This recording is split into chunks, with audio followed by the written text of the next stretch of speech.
All right, so one of the questions I get a lot is how do I check for a broken CV axle?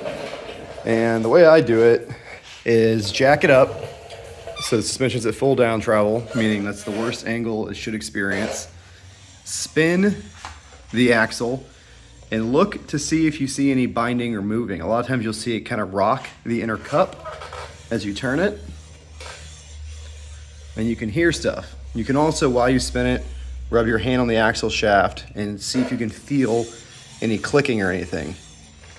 These axles feel good. The next thing you do is you take the tire and you bounce it back and forth. So it's bouncing against the other tire, and look for any wobbling in the joints, any clicking. I think the axles are fine. This thing does have some weird limited slip where when you spin one way, one the other way, you hear that?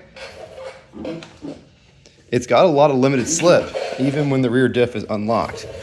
And I don't know if that's some kind of Visco-Lok or what. I need to look into how this differential works. This one does have, this new fancy locker.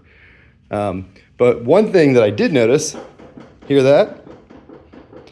That's the rear sway bar, which I know has slack in it, which is just pathetic because it's a brand new machine, but it's gotten worse. So I'm about to delete the rear sway bar to see if that's causing the noise I'm hearing. I get some annoying noise on rough trails. It could just be all the rear sway bar, but I'm just doing an inspection to make sure nothing else is going out prematurely to give you guys the most feedback possible on this new machine. So far, it's really impressive. All right, this is actually pretty interesting. So this is the sway bar link off of this Can-Am. Really goofy. And both of the links already are very loose and have a little bit of play in them, which is why when I rock the bike, I get a clicking out of here. But what's more interesting than that is the sway bar mount itself. This is new to me. Maybe it's been around for a while, I don't know. But that's a solid rubber mount, and the shaft doesn't actually pivot in it. The rubber, if I can get to focus, just twists. It's like a factory Toyota upper control arm mount, or bushing, or like, it's like the bushing on this 300 in the front. And I'm seeing that a lot more on this Can-Am. So Can-Am used to have really shitty bushings, right? Well, now they've gone to these more Japanese style rubber compliance bushings where the rubber actually twists this and there's no sliding on the shaft. Pretty freaking cool that they did the sway bar that way, because that gets rid of all the squeaks. It does add some stiffness to the suspension, right? Because you're having to twist that rubber to get the suspension to flex.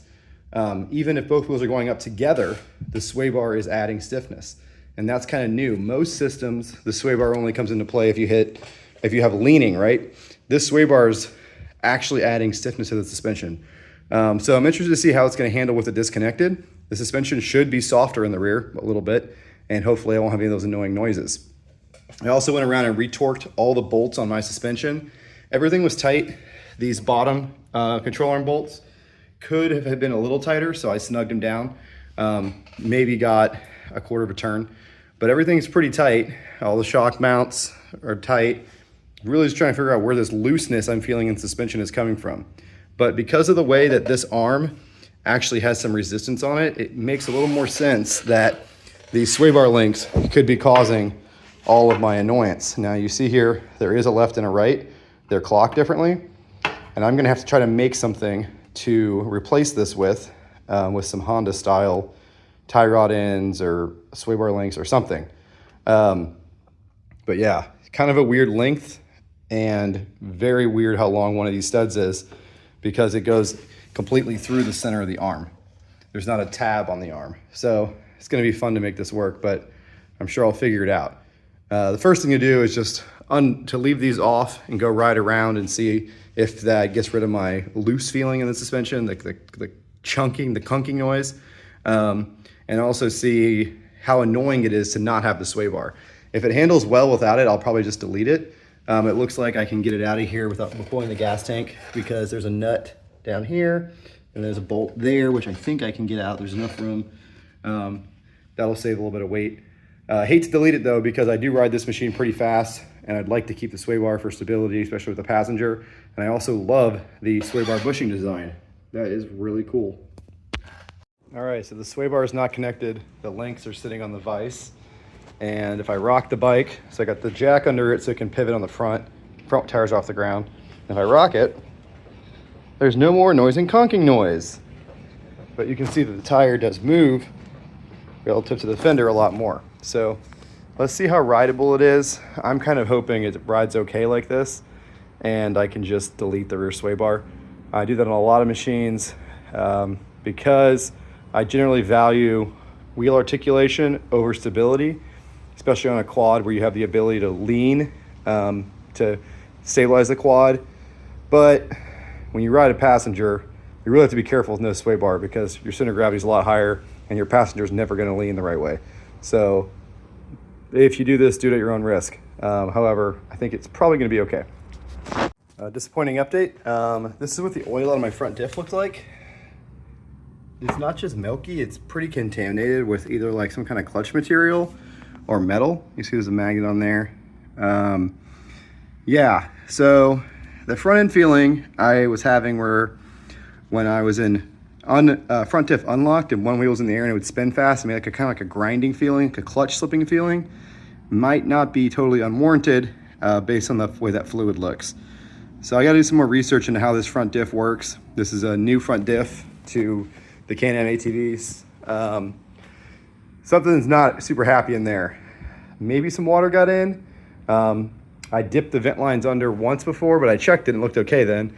And that doesn't look just milky, that looks like it's got metal in it. So that's kind of scary. I checked my vent line. This is my front diff vent. It is fully sealed. There's no punctures in it, or it's in good shape. So it's not just that. So that's gonna be something to keep an eye on.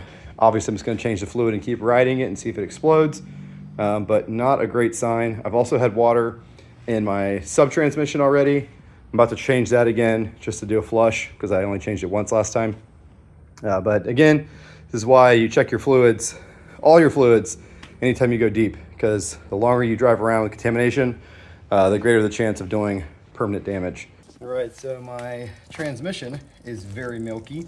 So that's the difference between milky oil and contaminated oil.